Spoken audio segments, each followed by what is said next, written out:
A few days ago, a new event just released over in Dota land. Crownfall. What is it, why is it, and how is it? Good question. Crownfall is an episodic minigame campaign that you have no choice but to participate in, cause it's free! Available to anyone who feels like playing Dota.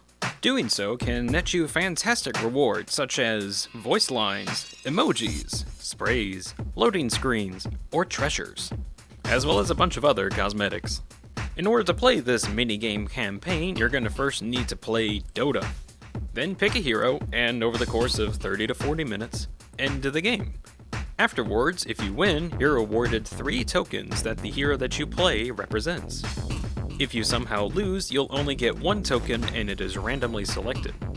Why do these tokens matter? Because over in the minigame, you spend these tokens in order to progress to different nodes. At these nodes are those aforementioned rewards. You can tell which hero has what token by looking on their hero icon in the Hero tab. You can also find ones that you need to progress by using the Crownfall filter, highlighting heroes that are required to progress to the next part of the story. Oh yeah, story.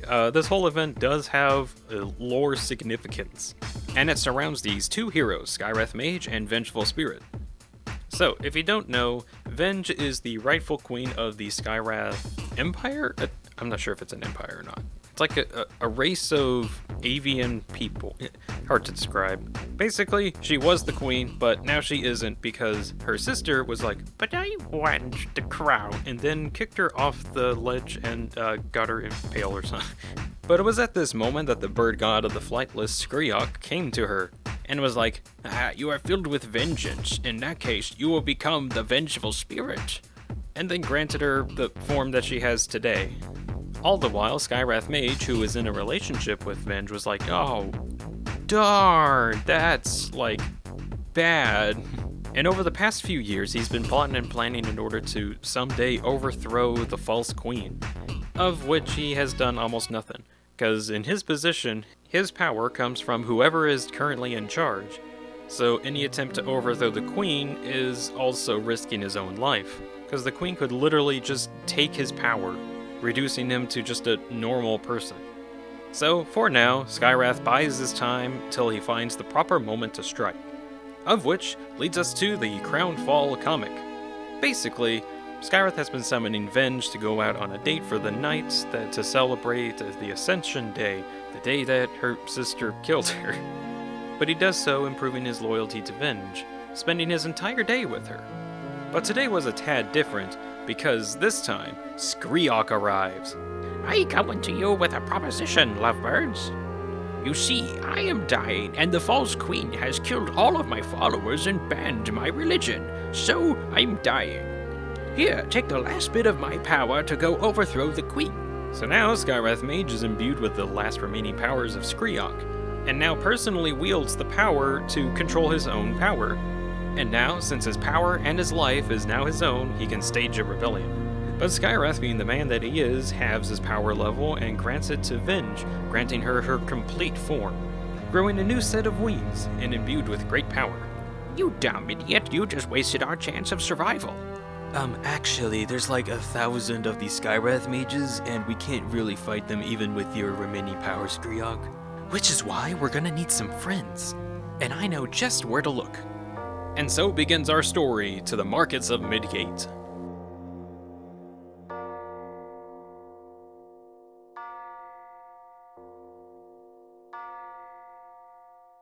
So that's pretty much Crownfall, or at least the free stuff. There's a few buyables available. Main draw being the Arcanas for Skywrath and Venge, based on the power-ups they both got from Skryok, both of which are about $35 each. There's also some extra content here and there that I can't access without playing a whole lot more or spending a bit of money in order to see the alternate paths, so I can't tell you if it's worth it or not. But I can say the event itself, the free version, is actually kind of fun. Sure, the rewards are a bunch of cosmetics and the storyline is locked behind playing hours of Dota, but I was already doing that, and this event basically gives people more of a reason to win their games. Also, the event really does reward your progress based on the time that you spend, and it doesn't feel like I have to spend literal hours of an entire day just to make even a tad bit of progress. I could just play 1 or 2, maybe 3 games a day for like a couple days and just be done with it. And this whole event seems to be taking place over the next few months, so there's more than enough time to cash in on any of the rewards you'd like to get. Overall, I think the event's pretty good. I'd give it like a 7 out of 10. It's got me to play Dota at least a little bit more, but not to the point that I'm fuming once I lose a game. But yeah, good event. Now onto some speculation. So Valve says that this is supposed to be a gigantic event, like big, very big event. They delayed it several times. It was supposed to release months ago, but here it is now. Why did it take so long? We don't know, and we won't know for a couple months. But here's my headcanon theory, speculation, whatnot. I have no sources other than my intuition, and of course, I'm always right. So throughout the campaign, you're trying to recruit random citizens to join you in your army against the False Queen. And the first start is the markets of Midgate within Act 1. But there's 3 more acts remaining. So my question is, what's in the other acts? If this is only a fourth of what they've been working on the past many months, what's in these acts? So, theory I got, and I'm gonna stick with it, is that we're going to have whatever we had in Act 1 also be in Act 2. As in Act 1, we got 2 Arcanas, a bunch of treasures filled with cosmetics, voice lines, sprays, loading screens, all that stuff. But what if each sequential act gives us the same stuff? Not like another Arcana for Venge or Sky, but like 2 new Arcanas for heroes that don't have them yet. And I'm just gonna go off of the wiki here. The Desert of Druid. Druid is a land within Dota, characterized by highlands and plateaus, home to the Centaur clans. The Arena of Omix is located here.